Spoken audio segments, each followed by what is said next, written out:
Yang dimuliakan juga dirahmati Allah Subhanahu wa taala, melanjutkan dari apa yang sudah kita pelajari di minggu yang lalu, yang mana di minggu yang lalu alhamdulillah kita sudah membahas tentang penyakit hati yang ketiga, ya, sebagaimana yang sudah kita pelajari bahwasannya penyakit yang ada di dalam hati itu ada 4. Yang pertama yaitu al-amal, orang yang banyak angan-angannya. Kemudian yang kedua al-istijal, yaitu orang yang terburu-buru, tergesa-gesa. Kemudian yang ketiga al-hasad, yaitu orang yang dengki, orang yang iri, orang yang hasud. Nah, kemudian pada malam hari ini insyaallah kita akan kaji yang keempat, penyakit hati yang keempat, yaitu adalah al-kibru, sombong, ya, sombong. Maka disebutkan di sini, wa ammal kibru fa innahu al-khaslatu al-muhlikatu ra'san. Al-Imam Al-Ghazali beliau mengatakan, maka adapun sombong, maka sombong ini adalah sifat yang mana sifat ini al-muhlikah, yang betul-betul sifat sombong ini bisa menghancurkan daripada orang yang memiliki daripada sifat sombong, tanpa ada perantara apapun, tanpa ada skema apapun. Ketika orang mempunyai sifat sombong ini, nah sombong itu bisa menghancurkan daripada seseorang. Amma tasma'u qaulahu ta'ala, apakah kalian tidak mendengar daripada firman-Nya Allah Subhanahu wa taala, yang mana Allah Subhanahu wa taala pernah menyerukan kepada iblis, memerintahkan kepada iblis untuk mereka bersujud kepada Nabi Adam. Sujud yang diperintahkan oleh Allah Subhanahu wa taala kepada iblis, yaitu bukan sujud untuk menyembah, bukan sujud untuk menganggap Nabi Adam Tuhan, tapi sujud sekedar penghormatan saja kepada Nabi Adam. Karena tidak ada, Allah Subhanahu wa taala memerintahkan seorang hambanya siapapun itu untuk sujud kepada hamba yang lain. Itu tidak ada. Ya. Maka sujud yang Allah perintahkan kepada iblis untuk sujud kepada Nabi Adam itu hanya sujud untuk takarruman, sujud untuk memuliakan daripada Nabi Adam. Akan tetapi di dalam ayat tersebut Allah Subhanahu wa taala menceritakan apa yang dilakukan oleh iblis ketika Allah Subhanahu wa taala perintahkan mereka untuk sujud kepada Nabi Adam. Maka Allah Subhanahu wa taala mengatakan aba wastakbar. Apa yang dilakukan oleh iblis ketika Allah perintahkan mereka untuk sujud kepada Nabi Adam? Aba. Mereka menolak. Mereka tidak mau melakukan apa yang diperintahkan oleh Allah Subhanahu wa taala, wastakbar. Dan mereka sombong. Mereka membangkang. Mereka menganggap diri mereka besar, lebih besar daripada Nabi Adam. Bagaimana kita bisa tahu iblis menganggap dirinya lebih besar daripada Nabi Adam? Maka dia dalam ayat Al-Quran yang lain, iblis ketika ditanya oleh Allah, kenapa kau tidak mau sujud kepada Nabi Adam? Maka iblis mengatakan, ana khairum minhu. Ya, aku ini lebih baik daripada Adam. Ya, aku ini lebih baik daripada Adam. Cerita ini alhamdulillah di majelis semalam kita dengarkan daripada cerita Nabi Adam dan iblis ini daripada Abu. Ya, dan memang iblis itu termasuk daripada makhluk yang alim. Bahkan dikatakan oleh Abu Ya semalam apa? Setiap hari dia mengajarkan uluful malaikah. Ribuan daripada malaikat itu belajar sama iblis. Ya. Kalau beliau mengatakan ana khairum minhu. Kenapa kau enggak mau sujud sama Adam? Maka iblis mengatakan ana khairum minhu. Aku ini lebih baik, lebih afdal daripada Adam. Ketika Allah bertanya kepada iblis, ma mana'aka an tasjuda lima khalaqtu bi yadi astakbarta am kunta minal ali? Kata Allah, apa yang mencegahmu untuk sujud kepada orang yang aku ciptakan dengan kedua tanganku, kata Allah Subhanahu wa taala. Jawabannya apa? Ana khairum min, aku lebih baik daripada minhu, daripada Adam. Allah Subhanahu wa taala mengatakan, innal ladzina yastakbiruna an ibadati sayadkhuluna jahannama dakhirin. Ya, orang yang bersombong di dalam beribadah kepada kepada Allah, mereka akan masuk daripada neraka jahannam. Nabi juga sallallahu alaihi wasallam pernah bersabda, la yadkhulul jannah man kana fi qalbihi mithqala habatin min khardalin min kibr, wa la yadkhulun nar man kana fi qalbihi mithqala habba min khardal min iman. Ya, orang itu enggak bakal masuk surganya Allah kalau misalnya di dalam hatinya ada sebesar biji khardal. Ya, sebesar biji yang mana itu daripada titik kesombongannya kecil, ya, sombongnya itu kecil. Tapi sekecil itu ada dalam hati kita sombong, maka tidak akan masuk surganya Allah Subhanahu wa taala. Ya. Walaysat hadhihi al-khaslatu bimanzilati sa'iril khisal allati tagdah fi amal wa tadurru bi far'in wa innama tadurru bil asli. Al-Imam Al-Ghazali beliau mengatakan sifat sombong ini tidak seperti sifat-sifat yang lain. Karena sifat-sifat yang lain itu mungkin hanya sekedar merusak daripada nilai ibadah. Hanya merusak daripada al-masail al-far'iyah, cabang-cabang masalah yang furu' saja, yang biasa rusak, bukan masalah-masalah yang asal. Bukan masalah-masalah yang pokok dari dalam penyakit-penyakit yang lain. Tapi kata beliau, kalau sombong ini wa innama tadurru bil asli. Sombong ini atau bahaya sombong ini itu bisa membahayakan daripada pokoknya kita punya. Apa yang dimaksud dengan pokok tadi? Beliau mengatakan al-iman. Itu bisa membahayakan daripada iman.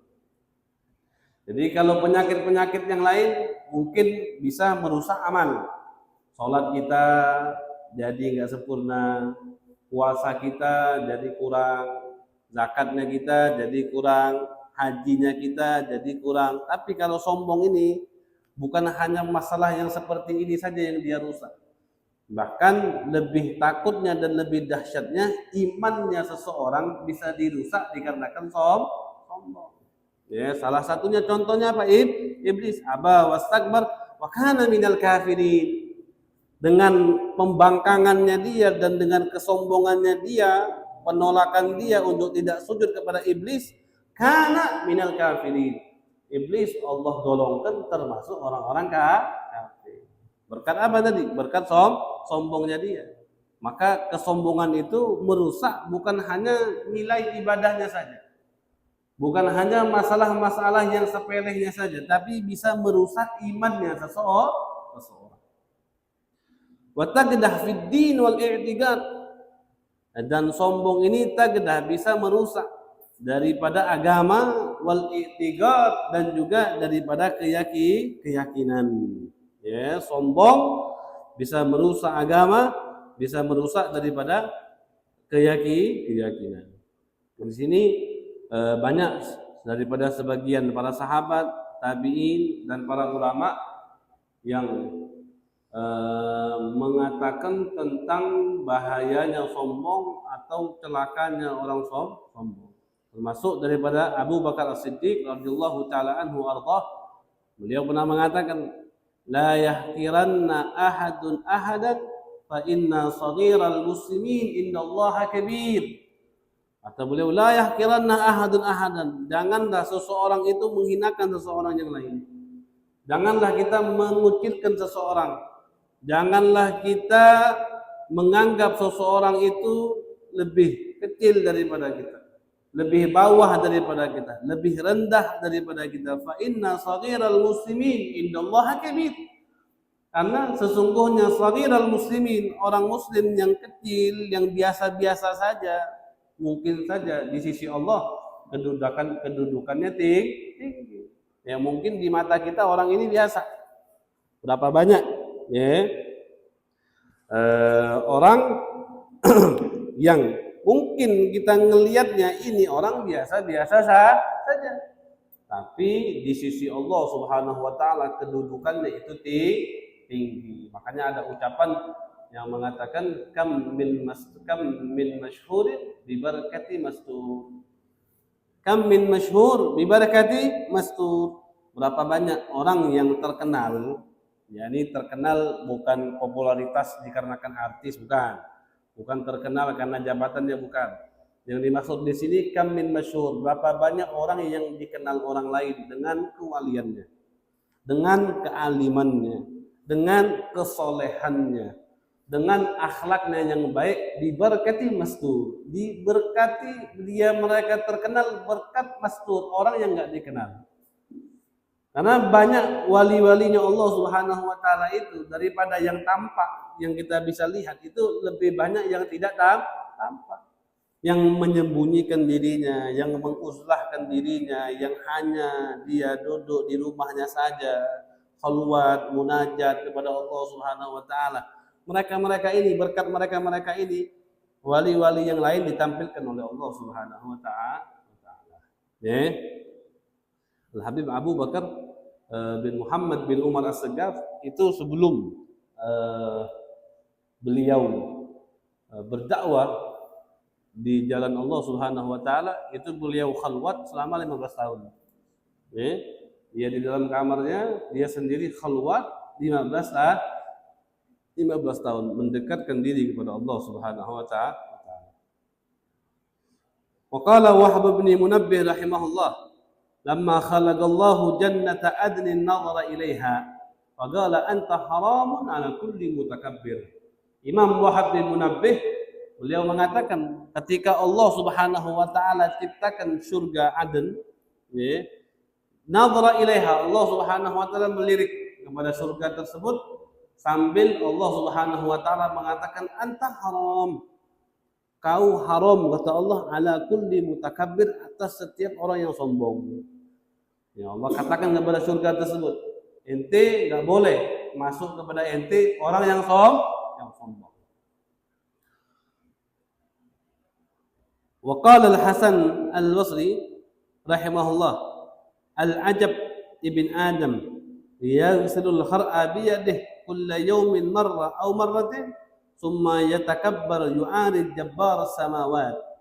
Imam Hasan Al-Basri beliau mengatakan, heran, kata beliau, kepada orang yang setiap hari mencuci kemaluannya sekali, dua kali, kemudian dia takabbar, dia sombong, yu'arid jabbar samawat, menentang daripada Allah Subhanahu wa taala. Ada juga Imam Ahmad bin Qais, beliau mengatakan, ajaban libni Adam yatakabbar wa qad kharaj min majdal baul marratain. Aku heran nih sama anak Adam, yatakabbar, dia sombong, padahal dia itu telah keluar dari saluran kencing 2 kali. Kita ini keluar dari saluran kencing 2 kali. Pertama, kita keluar dari saluran kencingnya bapak kita, yaitu sperma. Habis itu kita keluar dari saluran kencingnya kita punya ibu. Ya. Orang yang keluar dari saluran kencing 2 kali sombong, heran dia, aneh. Ya. Orang yang keluar, tempat keluarnya, tempat wujudnya kita, adanya kita, diciptakannya kita sampai kita ada ini, melewati daripada 2 tempat keluar ini, sombong. Lah ini aneh, kata dia. Ay marrah min majra bauli abi wa thaniyan min majra bauli ummi. Wa qala Muhammad bin Ali bin Husain ibn Ali radhiyallahu taala anhum, ma dakhala qalbu mri'in syai' min al-kibri qat illa naqasa min aqlihi bi qadri ma dakhal min dzalika qalla uqatun. Beliau mengatakan, tidaklah masuk sifat sombong ke dalam hati seseorang kecuali apa? Naqasa min aqli, akalnya itu berkurang. Berkurang. Setiap kali sifat sombong masuk ke hati, maka akal seseorang itu kurang. Ma dakhala min dzalika qalla uqatun, daripada sifat sombong yang masuk sedikit ataupun banyak. Ya. Karena ketika seseorang itu sombong, seakan-akan dia itu akalnya kurang berakal ente kurang mikir. Mana otak ente, mana akal ente? Ente ini siapa yang bisa menyebabkan diri ente ini sombong? Ente ini keluar, datangnya ente ini dari sperma, walaupun dia nggak najis, tapi kan menjijikkan. Sesuatu yang mustakdar, sesuatu yang menjijikkan. Keluar dari saluran kencing, masuk dari saluran kencing, keluar juga dari saluran kencing. Kemudian ente sombong dan ente karena sifat sombong ini adalah hanya sifatnya Allah Subhanahu wa taala, maka setiap orang yang mempunyai sifat sombong, maka seakan-akan dia yu'aridullah. Seakan-akan dia menentang Allah. Seakan-akan dia berebut sifat nih. Sombong hanya Allah Subhanahu wa taala yang Maha memiliki sifat sombong. Jadi ketika seseorang mengaku dirinya lebih baik daripada orang lain, maka seakan-akan dia mengambil sifat sombong itu daripada Allah Subhanahu wa taala. Maka dipikirkan daripada itu. Di sini beliau mengatakan wa idza qawiyat wa ghalabat la tutadarak. Sombong itu kalau udah kuat dan mengalahkan hati kita, la tutadarak. Terkadang dia tidak bisa diikuti oleh kebaikan. Artinya Nabi SAW mengatakan wa atbi'is sayyi'ata al-hasanata tamhuha. Ada hadis yang itu kan? Maka apabila misalnya kita berbuat jahat, berbuat tidak baik, maka ikutilah itu dengan perbuatan baik, maka insya Allah perbuatan baik tersebut akan menghapus daripada perbuatan jahat. Nah tapi kalau sifat sombong ini qawiyat wa ghalabat, kuat sudah melekat dalam hati seseorang dan bisa mengalahkan daripada semua yang ada dalam hatinya tersebut, udah menjadi bulat sifat sombongnya dalam hatinya, la tutadarak. Terkadang sifat sombong ini nggak bisa diikuti dengan perbuatan baik. Walaupun dia berbuat baik, tetap dia sombong, tetap dia kayak gitu seperti itu. Wal iyadu billah. Tumma agal ma yahiju minha ala sahibiha arba'u abad. Maka apa saja sih ketika ada seseorang yang memiliki daripada sifat sombong ini, apa yang akan timbul daripada orang tersebut? Maka Al-Imam Al-Ghazali beliau mengatakan agal paling sedikit yang tampak daripada sifat sombong ini arba'u afa. Itu ada 4 malapetaka kata beliau. Yang pertama beliau mengatakan hirmanul haq. Orang yang sombong, maka yang pertama yang akan dia dapati hirmanul haq, dia akan tertutup daripada kebenaran. Dia nggak bakal melihat sesuatu itu benar apabila sesuatu itu bertolak daripada apa yang dia inginkan. Nggak mau nerima omongan orang, nggak mau dengar nasihat orang, nggak mau dengar daripada apa yang menurut orang baik. Maka kebaikan itu akan tertutup daripada orang yang sombong. Wa amal qalbi an ma'rifati ayatillah. Dan hatinya akan dibutakan oleh Allah di dalam mengetahui ayatillah, kebesaran-kebesaran Allah Subhanahu wa ta'ala, wa fiha ahkamullah, dan di dalam juga termasuk hukum-hukumnya Allah Subhanahu wa ta'ala. Ya, artinya orang yang sombong hatinya dibutakan oleh Allah Subhanahu wa ta'ala dan dia ditutup oleh Allah untuk mengetahui daripada segala hal yang benar. Di sini Allah Subhanahu wa taala mengatakan sa'asrifu an ayati alladziina yatakabbaruna fil ardi bighairil haqq. Kata Allah, aku akan palingkan daripada ayat-ayatku, kebesaran-kebesaranku terhadap orang-orang yang sombong, kata Allah Subhanahu wa taala, bighairil haqq. Sombong di muka bumi tanpa ada haknya. Artinya kesombongan seseorang itu, ya kita nggak ada orang yang berhak untuk memiliki daripada sifat sombong. Atas hal apa yang harus kita sombongkan? Ketika ada seorang datang kepada Nabi SAW mengatakan, ya Rasulullah, alangkah sombongnya ini orang. Nabi cuma bilang, alaysa ba'dahul maut? Bukankah setelah itu dia mati? Jadi apa yang harus kita sombongkan? Karena setelah itu kita bakal mati. Ketika orang ngadu, ya Rasulullah, ini orang sombong banget. Apa kata Nabi? Alaysa ba'dahul maut? Bukankah setelah itu dia mati, kata Nabi. Jadi kita ini bakal mati semua. Apa yang patut untuk kita sombongkan? Padahal di depan kita itu ada kematian. Kemudian atsaniyah yang kedua, al-maghtu wal bughdu minallah. Orang yang sombong ini dia akan mendapatkan kebencian dan kemurkaan dari Allah Subhanahu wa taala.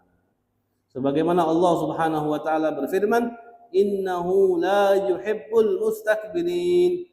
Sesungguhnya Allah Subhanahu wa taala la yuhib, tidak menyukai, Allah tidak senang, Allah tidak cinta al-mustakbirin, terhadap hamba-hamba Allah Subhanahu wa taala yang sombong.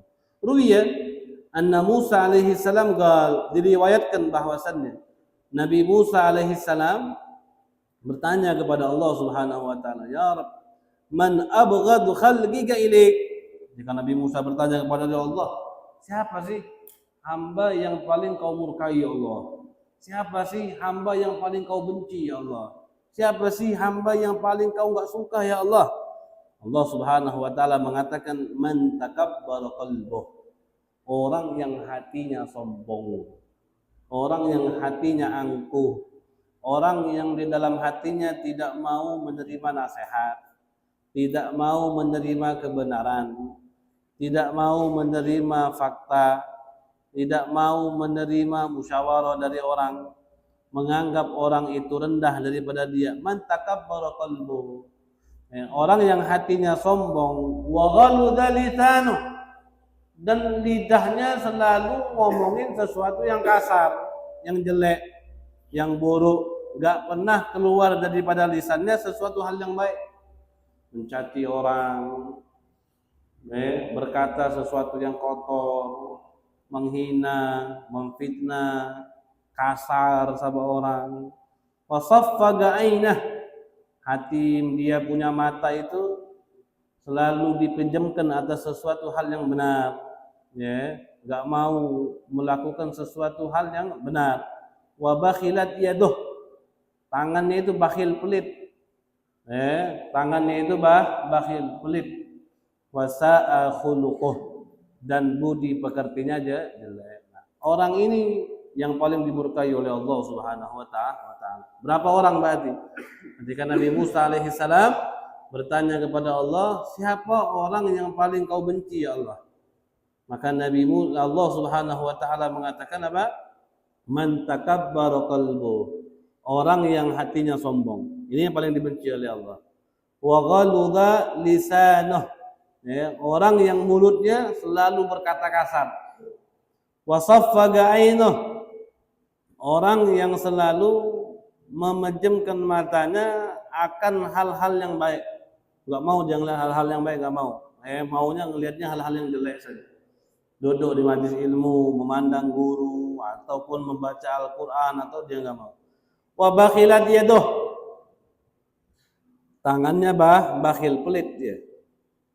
Makanya dikatakan khaslatani la yajtami'ani fi mu'min, al-bukhlu wa su'ul khuluq. Ada dua perkara yang tidak terkumpul kepada orang mukmin. Artinya orang mukmin, kalau kita menganggap diri kita orang mukmin, enggak mungkin ada sifat ini. Apa? Al-bukhlu wa su'ul khuluq. Bakhil, pelit, dan juga su'ul khuluq. Budi pekertinya jelek. Seharusnya seorang mukmin enggak punya dua sifat ini. Kalau kita ngerasa diri kita mukmin, kita jangan pelit. Karena salah satu daripada efeknya orang pelit, maka dia cinta sama dunia. Dia bakal sayang sama dunia. Ketika seseorang itu udah sayang sama dunia, maka semua kebaikan yang harusnya dia dapati itu hilang. Hanya hubbud dunya ra'su kulli khati'ah. Cinta dunia itu pecongnya daripada segala keburukan. Ketika kita udah cinta sama dunia, maka segala keburukan itu datang. Enggak mau kita ngelihat ada orang lebih baik daripada kita, enggak mau melihat ada orang lebih sukses daripada kita. Sudah mulai membanding-bandingkan nikmat. Dia seperti ini, anak harus seperti ini. Dia dapat ini, anak harus kayak gini. Dia bisa kayak gini, anak harus kayak gini. Itu semua timbul dari apa? Timbul daripada cinta sama dunia. Salah satu yang bisa menyebabkan kita cinta sama dia al-bukhl, bakhil, pelit, su'ul khuluq, dan sebut sejelek budi pekerti. Orang ini terkadang pelit ini, Yang lebih dahsyatnya, ya, ada orang pelit sama orang lain, ya. Tapi dahsyatnya orang pelit itu pelit untuk diri sendiri, ya. Pelit untuk diri sendiri. Padahal dengan apa yang dia punya, dia bisa mensejahterakan dirinya, dia bisa mensejahterakan keluarganya, dia bisa mensejahterakan orang-orang terdekatnya. Tapi karena sifat pelit tadi, ya, atau diri dia sendiri saja nggak sejahtera. Ada orang yang punya kebun puluhan hektar, punya tanah sana sini, jabatannya tinggi, tapi hidupnya biasa-biasa saja. Dilihat zuhud enggak juga. Ada orang zuhud memang, tapi ada sebagai orang dilihat zuhud juga enggak gitu. Buktinya hartanya tetap gitu-gitu aja. Kalau zuhud dia sedekahkan, kalau zuhud dia ini, kalau zuhud dia. Emang zuhud itu nggak bisa dilihat dari tampak. Sebagaimana dikatakan, laisa zuhdu alla tamlikaka syai'un, laisa zuhdu alla tamlika syai'an, innama zuhdu alla yamlikaka syai'un. Emang zuhud itu bukan diartikan ente nggak punya apa-apa, bukan. Tapi zuhud itu artinya ketika kita punya sesuatu itu tidak diletakkan dalam hati kita, enggak. Artinya kalau hilang ya sudah biasa. Ya, itu namanya zuhud. Makanya kita nggak bisa bilang ketika ada orang punya mobil, ketika ada orang punya kebun, ketika ada orang punya pabrik mungkin, kita bilang dia nggak zuhud, nggak bisa. Nggak bisa kita ukur daripada itu, nggak bisa. Karena zuhud itu sejatinya ketika apa yang kita punya itu tidak kita letakkan dalam hati, itu namanya zuhud. Ada terkadang orang yang nggak punya apa-apa tapi nggak zuhud. Ada orang yang malah kebalikannya. Dia kelihatannya nggak punya apa-apa, sama sekali nggak punya. Tapi dia nggak zuhud. Ada yang seperti itu. Pelit itu, bahayanya pelit itu terkadang karena dia udah saking cintanya sama dunia, terkadang untuk diri dia sendiri saja dia pelit. Untuk diri sendiri aja dia pelit. Padahal dia bisa mensejahterakan dirinya dengan tadi, dengan rumah yang layak, dengan kendaraan yang layak, dengan makanan yang layak, dengan pakaian yang layak, ya kan? Tapi ada sebagian orang tadi saking pelitnya tadi, untuk diri sendiri saja dia nggak mau. Nah, itu bahaya. Karena ini bukan sifatnya orang mukmin. Ini bukan sifatnya orang mukmin. Nabi SAW nggak mengajarkan kita untuk pelit. Nabi SAW nggak pernah diminta seseorang kecuali apa yang diminta Nabi kasih. Apapun, walaupun sesuatu yang baru dibeli oleh Nabi SAW. Pernah ketika Nabi ke pasar, Nabi mau beli sesuatu, baju yang Nabi beli, kemudian ada orang yang tadi meminta baju tersebut kepada Nabi, langsung dikasih sama Nabi. Ada Nabi lagi pakai rida, yang mana ridanya itu Nabi lagi butuh. Nabi lagi butuh sama rida tersebut. Nah, kemudian diminta sama sahabat, dikasih sama Nabi. Nggak ada sesuatu hal yang diminta kepada Nabi kecuali langsung Nabi kasih. Apapun itu. Bahkan sesuatu yang Nabi lagi butuhkan, itu Nabi kasih kepada orang yang meminta. Semua. Jadi Nabi nggak ngajarkan kita untuk pelit. Makanya kita jangan pelit. Wasu'ul khuluq, dan juga jelek daripada budi pekertinya. Dan bukan artinya nggak diajarin pelit kita boros-boros juga, enggak. Artinya normal-normal saja. Khairul umur awsatuha. Paling baiknya perkara itu tengah-tengah. Tengah-tengah. Kita bukan seperti Sayyidina Abu Bakar Siddiq, sifat tawakalnya yang begitu besar, enggak. Ketika Nabi menyuruhkan kepada sahabat untuk mengeluarkan hartanya, menginfakkan hartanya di dalam jihad kepada Allah, dan Nabi tanya sama Sayyidina Abu Bakar, ya Abu Bakar, majuki di ahli. Apa yang kau sisakan untuk keluargamu, wahai Abu Bakar? Ketika Abu Bakar datang kepada Nabi, beliau bawa hartanya, Nabi tanya, apa yang kau sisakan untuk keluargamu, wahai Abu Bakar? Maka Sayyidina Abu Bakar mengatakan, yang aku sisakan untuk keluargaku Allah wa Rasulullah, Allah dan Rasulnya. Artinya apa? Ana nggak nyisain apapun daripada harta. Sedikit pun daripada hartanya nggak dia sisain, semuanya dia sedekahkan ke jalan Allah. Kita untuk seperti imannya Sayyidina Abu Bakar belum sampai. Ya, ente disuruh infakkan harta ente untuk Palestina, ente jual semua, besok ente dilempar sama bini ente. Kita belum sampai tahap seperti itu, belum. Nah, tapi paling tidak jadi jangan kita bawa ke dalam hati kita ini sifat pelit. Karena kalau udah tampak dalam hati ini, melekat dalam hati ini sifat pelit tadi udah susah. Susah. Bahkan bahayanya kadang sama harta orang lain aja kita pelit. Jangankan sama harta diri kita sendiri. Jangankan dari duit kita enggak. Terkadang sama duit orang saja kita pelit. Untuk orang itu mengeluarkan kita sayangkan malah. Nah itu bahayanya sifat pelit tadi. Maka diusahakan sedikit-sedikit sesuatu yang bisa menjauhkan kita daripada sifat pelit ini, kita lakukan. Misalnya ada sumbangan masjid sebulan sekali, RT keliling, paling enggak kita ada duit, kita sedekahkan. Atau di hari ini ada rezeki lebih, kita ngelihat tetangga ada yang butuh makan, atau ada yang butuh ini, ada ini, kita kasih.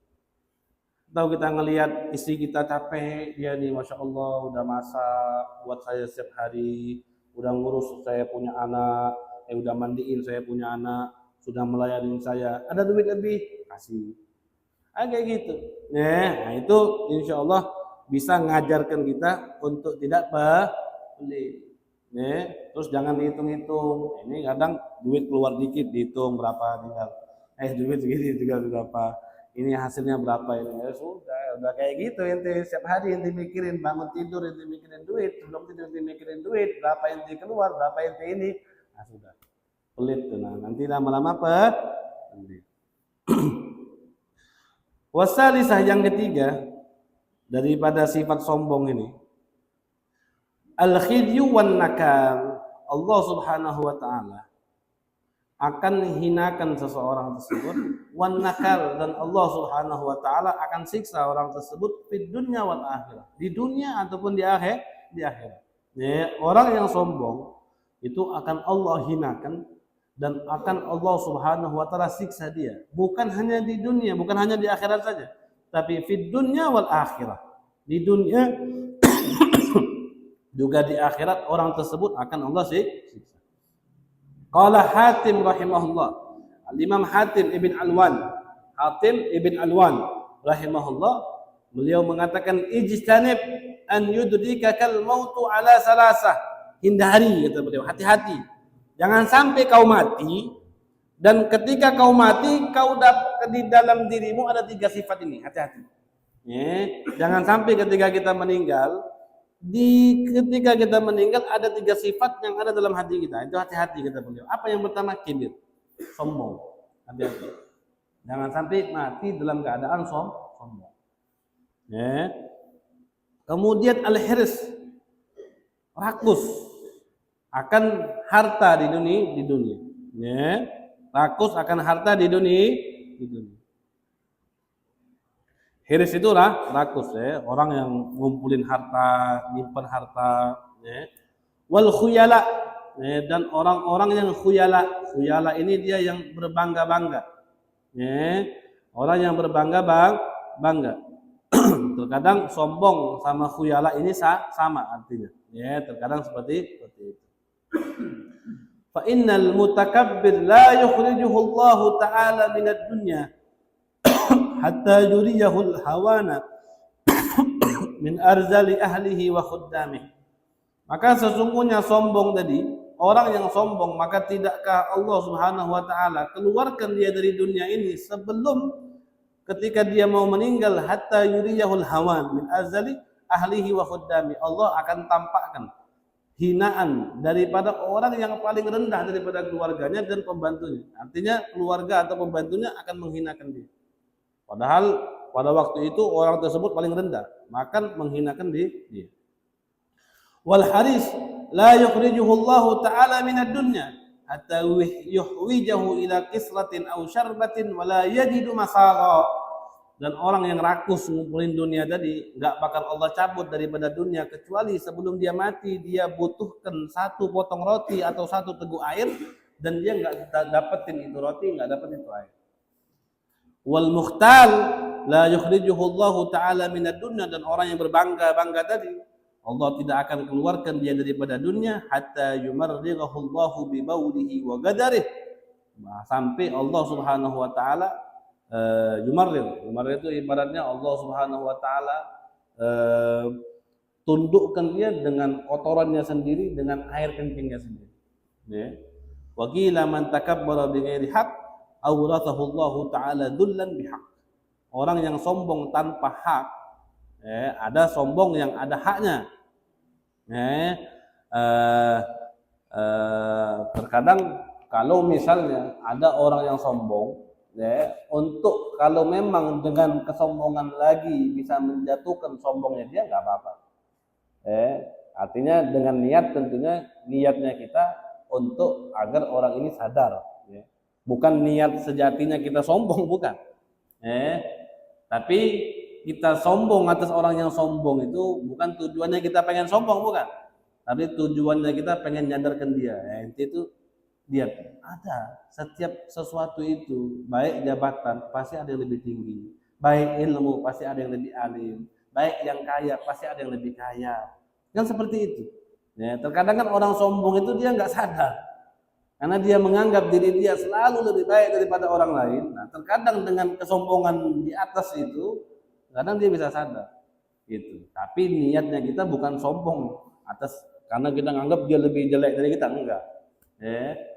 Al-kibir alal mutakabbir, apa kalau nggak salah ada sebutannya, al-kibir alal mutakabbir shadaqah, betul nggak? Anda lupa sebutannya. Kayaknya ada seperti itu. Tapi tadi bukan maksudnya kita sombong kepada orang lain, yaitu sombong secara sombong betul-betul, bukan. Tapi tujuannya kita sombong kepada orang tersebut atas niat tadi, atas niat untuk menasehati, atas niat untuk menasehati. Dibilang at-takabbur 'alal mutakabbir shadaqah. Sombong atas orang yang sombong itu sedekah. Ibaratnya bukan untuk kita ngerasa diri kita sombong, enggak. Kalau misalnya ada orang sombong, kita tawaduk sama dia, kita rendahkan diri. Oh, masya Allah ente, oh ente, masya Allah ente kaya, oh masya Allah ente alim, oh masya Allah ente ganteng, oh ente masya Allah ente hebat deh, ente bisa ini, ente hebat. Tambah sombong nggak dia? Tambah sombong dia. Tambah sombong, nggak sadar dia akhirnya. Kalau dia bisa dinasihati, alhamdulillah. Maka terkadang orang sombong nggak bisa dinasihati. Jadi atas niat untuk tadi teguran kepada orang tersebut atau belaan kita kepada orang tersebut.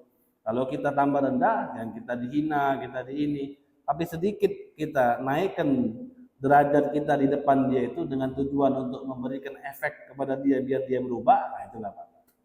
Nah, itu nggak apa-apa. Warabi'ah yang keempat, an-naru wal adabu fil uqba, neraka, wal azab dan siksaan daripada Allah Subhanahu wa taala fil uqba, di dalam akhirat. Jadi orang yang sombong itu tempatnya di neraka Allah Subhanahu wa taala. Orang yang sombong itu tentunya akan diazab oleh Allah Subhanahu wa taala. Sebagaimana Allah Subhanahu wa taala mengatakan al-kibriya'u ridai. Allah mengatakan sombong itu ridai, selendangku, kata Allah, pakaianku. Wal 'azamatu idari, dan keagungan itu idari, kainku. Jadi sombong ataupun keagungan itu semuanya milik Allah, bukan milik kita. Jadi kita nggak dianjurkan sama sekali untuk sombong kepada orang lain, siapapun itu, serendah apapun itu makhluk, nggak boleh kita sombong. Sering kita dengar cerita tabi'in, bahkan dikenal sebagai Sayyidut Tabi'in, pemimpinnya para tabi'in, Uwais Al-Gharani. Uwais Al-Gharani ini saking alimnya, arifnya, solehnya dia. Rasulullah SAW pernah berwasiat kepada sahabat Nabi yang levelnya tinggi. Nah, tentu kan sahabat itu memang di atas semua para tabi'in, la syak, tidak ada keraguan lagi. Sahabat, imannya, pahalanya, keyakinan mereka, ilmunya dan selainnya itu di atas semua daripada kita. Ya, memang ada sebagian tabi'in memang lebih pintar daripada sahabat, ada nggak? Ada saja. Ya. Tapi kalau dari segi kedudukan, agungnya atau zamannya, zaman sahabat lebih baik daripada zamannya tabi'in.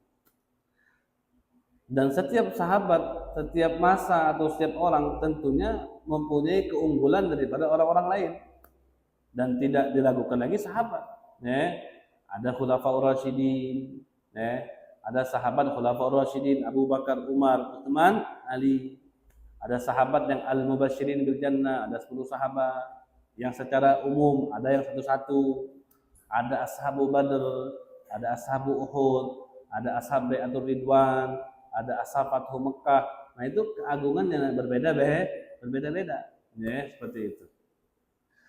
Nah, Nabi SAW pernah berwasiat kepada 2 sahabatnya, yang mana 2 sahabat ini termasuk daripada Khulafaur Rasyidin. Siapa dia? Sayyidina Ali dan Sayyidina Umar. Ya, Rasulullah pernah berwasiat kepada Sayyidina Umar, pernah berwasiat kepada Sayyidina Ali, ya, kalau kalian berdua berjumpa dengan orang yang namanya Uwais Al-Qarani, maka kalian mintakan doa sama orang ini.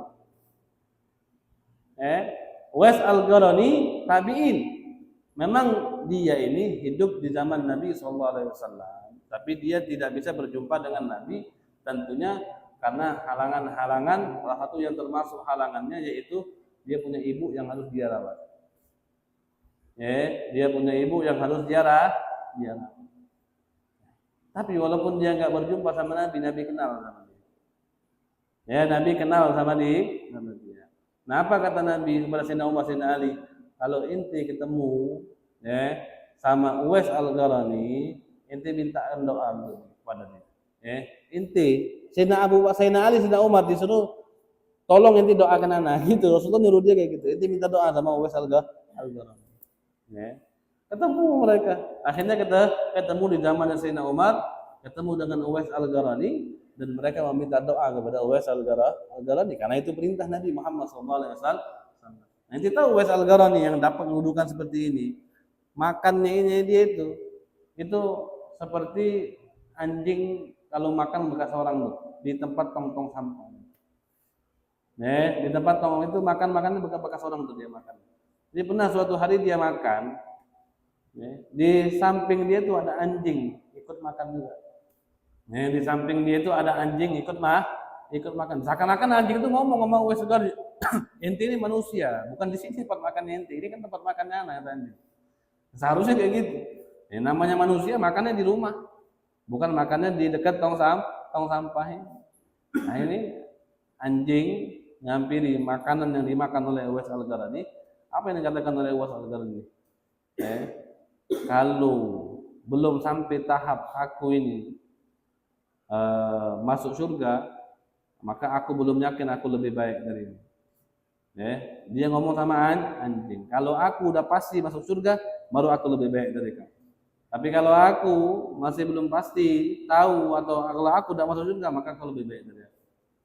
Nah, itu omongan Uwais Al-Qarani sama anjing. Omongan Uwais Al-Qarani sama anjing. Apalagi kita sama makhluk. Kalau sama anjing aja kita masih nggak tahu mana yang lebih baik, kita atau anjing. Karena anjing kalau mati udah jadi tanah, dia habis. Tapi kalau kita mati, kita masih harus melewati masa-masa yaumul qiyamah, masa-masa di mauqif, masa-masa kita harus dihisab, masa-masa kita di mizan, masa-masa kita digiring nanti dibawa oleh Allah di pengadilan Allah Subhanahu wa taala, nunggu sampai ratusan tahun, ribuan tahun mungkin, ngantri satu persatu. Di hari itu kita nggak tahu apakah kita kejebur sama keringatnya kita sendiri, karena matahari itu 1 jengkal daripada kita. Keringat cucuran matahari jauh aja panas. Nggak kuat kita. Nggak kuat apalagi matahari 5 jengkal nanti. Kita nggak tahu dalam keadaan kita dibangkitkan oleh Allah dalam keadaan apa. Ada orang yang dibangkitkan oleh Allah ke mahsyarnya dari kuburannya naik kuda, ada yang naik onta, ada yang jalan, ada yang lari. Kita nggak tahu apa kita ngerangkak, apa kita dalam keadaan apa. Tergantung amal masing-masing. Tergantung amal masing-masing. Warabi'ah, jadi yang keempat tadi an-nar wal adab. Allah Subhanahu wa taala mengatakan al-kibriya'u ridai wal 'azamatu idari. Faman naza'ani fi wahidin minhuma adkhaltuhu nar jahannam. Maka kata Allah, faman naza'ani, barang siapa yang merenggut, barang siapa yang mengajak untuk berebutan daripada dua sifat ini, sombong ataupun keagungan ini, adkhaltuhu nar jahannam, maka aku akan masukkan dia ke dalam api neraka jahannam. Wal makna, artinya annal azamah wal kibriya minas sifat allati takhtassu bihi. Sombong dan keagungan tersebut hanya sifat yang dikhususkan untuk Allah, bukan sifat untuk makhluk. Sombong itu hanya sifat untuk Allah, bukan sifat untuk makhluk. Fala tanbaghi li ahadin ghairi, maka tidak pantas, maka tidak layak kepada selain aku, kata Allah. Kama anna rida'al insan wa idarahu yakhtassu bihi la yusyaraku fihi. Sebagaimana kita nih, kalau kita punya selendang, kita punya sarung, kita punya kain, kita punya baju, kira-kira baju kita enak nggak untuk dipakai orang lain? Kan nggak enak. Kan nggak pantas. Ini khusus untuk kita. Begitupun juga sifatnya Allah Subhanahu wa taala. Allah punya sifat, dan sifat Allah tidak pantas dan tidak layak untuk dipakai oleh makhluk. Seperti itu.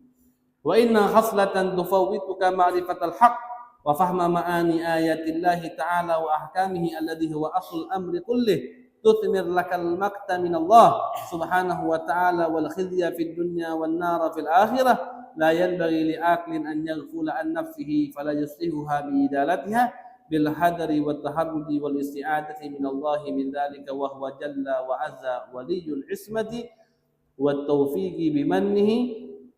فهذا بعض ما خسرنا في هذه الخصال الأربعة من الآفات وحسب العاقل واحدة منها فضلا عن الكل إذا أهمه أمر قلبه وهام عن أمر دينه والله الموفق. Terakhir Al-Imam Al-Ghazali beliau mengatakan, dan ini adalah sifat, yaitu sombong, yang mana sifat sombong ini tufawwitu, bisa membuatmu kehilangan daripada pengetahuan akan kebenaran. Sifat sombong bisa membuat kamu kehilangan atas memahami tentang makna-makna kebesaran Allah Subhanahu wa taala. Sifat sombong bisa membuatmu kehilangan daripada memahami tentang hukum-hukum Allah Subhanahu wa taala. Alladzi huwa asl amri kulli tutmin lakal maqta min Allah. Yang mana sifat sombong ini bisa membuahi daripada kebencian daripada Allah Subhanahu wa taala. Siapa orang yang mempunyai sifat sombong, maka orang tersebut berhak mendapatkan kebencian daripada Allah Subhanahu wa taala. Wal khizya fid dunya, dan Allah hinakan dia di dunia. Wan nara fil akhirah, dan Allah siksa dia dengan api nerakanya di dalam akhirat. La yanbaghi li akil, kalau memang sifat sombong bisa seperti itu, maka tidak sepantasnya bagi orang yang berakal an yaghfula an nafsihi, untuk lalai kepada dirinya akan sifat sombong ini. Fala yuslihuha bi izalatiha bil hadari wat taharrud wal isti'adati min Allah billahi min dzalik. Maka seharusnya, sepantasnya, maka orang yang berakal dia harus mengislah, membenarkan dirinya, menghindari daripada dirinya, berhati-hati untuk dirinya, jangan sampai sifat sombong ini masuk ke dalam hatinya sembari dia meminta pertolongan Allah Subhanahu wa ta'ala. Maka inilah daripada afat ataupun efek malapetaka, bahaya yang timbul daripada sifat sombong. Yang pertama tadi apa? Orang sombong tidak mungkin mengetahui akan kebenaran. Orang sombong ditolak ataupun tercegah baginya untuk mengetahui kebenaran. Kemudian yang kedua, orang yang sombong mendapatkan kebencian daripada Allah, kemurkaan daripada Allah. Kemudian yang ketiga, orang yang sombong akan dihinakan dan disiksa oleh Allah Subhanahu wa taala di dunia dan akhirat. Dan yang keempat, orang yang sombong akan mendapatkan azab dan neraka kelak nanti di akhirat. Ya, sombong itu bukan sifat makhluk, sombong itu hanya sifat Allah Subhanahu wa taala. Maka sungguh aneh bagi orang yang keluarnya daripada saluran kencingnya, kemudian dia mengaku dirinya lebih daripada siapa. Orang yang tercipta min maniyin yukhlaq. Kita ini tercipta dari sperma. Sperma walaupun dia enggak najis tapi dia menjijikkan. Ya.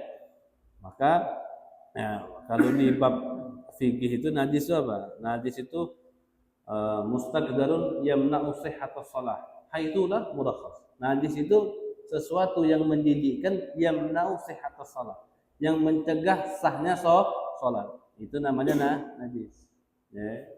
Mustaqdar, sesuatu yang menjijikkan. Tapi tidak semua yang menjijikkan itu najis. Seperti apa? Seperti sperma. Sperma menjijikkan, tapi najis enggak sperma? Enggak. Sperma suci. Makanya kalau orang keluar sperma, dia enggak wajib wudu, tapi dia wajib mandi. Berbeda kalau orang keluar mazi atau wadi, maka dia wajib wudu.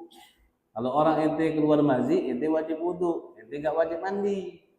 Karena mazi itu najis. Tapi kalau sperma enggak najis. Ya. Jadi tidak harus wudu tapi mandi. Tapi sperma itu menjijikkan. Maka hukum orang makan atau minum sperma haram. Ya. Memang setiap yang menjijikkan itu enggak najis, tapi semua yang menjijikkan itu haram untuk dikonsumsi. Enggak boleh. Tidak semua yang menjijikkan itu najis memang betul. Tapi semua yang menjijikkan itu hukumnya haram untuk dikonsumsi, haram untuk dimakan, haram untuk diminum, enggak boleh. Sperma pun seperti itu. Sesuatu yang enggak layak untuk dimakan, yang jijik untuk dilihat, yang jijik untuk dicium, kita diciptakan oleh Allah dari itu. Coba pikir tuh, pantas enggak diri ini yang tercipta dari sesuatu yang menjijikkan ini untuk sombong, untuk menganggap dirinya lebih baik daripada orang lain? Kira-kira pantas gak? Orang yang nggak bisa menentukan jalannya itu bagaimana? Orang yang nggak tahu akhirnya itu bakal di mana, di surga atau di neraka, tempatnya itu bagaimana, kuburannya itu gelap ataupun terang, lapang ataupun luas, ditemenin yang baik atau ditemenin ular-ular kalajengking, kita nggak tahu tuh akhir kita kayak gimana. Kita anggap diri kita sombong, pantas gak? Makanya Nabi simpel saja. Ketika ada orang bilang sama Nabi, sombongnya orang ini ya Rasulullah. Nabi simpel jawabnya, alaysa ba'dahul maut? Bukankah setelah itu dia mati? Udah simpel. Orang yang nggak bisa memegang takdirnya sendiri, yang nggak bakal tahu, yang nggak bisa memegang dia ini maunya hidup terus, nggak bisa gitu. Apakah pantas untuk diri kita sombong? Pikir coba. Yang kita nggak tahu besok masih ada apa enggak, sehat apa enggak, lapang apa enggak, bagaimana urusan kita besok, masih nggak tahu akan apakah pantas untuk diri kita yang nggak tahu akan hari esok untuk sombong. Jadi sombong itu hanya sifat Allah Subhanahu wa taala, bukan sifatnya makhluk. Nah, inilah 4 sifat yang kita pelajari malam hari ini.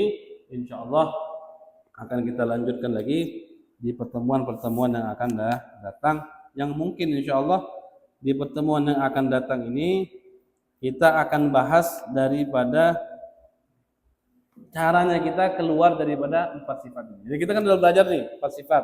Apa 4 sifat yang jelek dalam hati tadi? Angan-angan, kemudian hasud dengki, kemudian terburu-buru tergesa-gesa, kemudian sombong. Kita udah pelajari itu. 4 ini kita udah pelajari juga apa yang timbul dari 4 ini. Kalau kita punya angan-angan akan timbul apa, kalau kita terburu-buru akan timbul apa, kalau kita dengki malapetakannya apa, kalau kita sombong malapetakannya apa, udah kita pelajari. Nanti pelajaran berikutnya kita akan preteli juga sedikit demi sedikit. Kalau pengen terlepas dari angan-angan itu bagaimana? Ya. Nah, pengen terlepas dari sombong tuh kayak gimana? Pengen terlepas dari tergesa-gesa kayak gimana? Pengen terlepas dari sifat dengki itu kayak gimana? Ngobatinnya kayak gimana? Menghindarinya kayak gimana? Insya Allah di pertemuan yang akan datang akan kita pelajari daripada itu semua. Mungkin ini saja.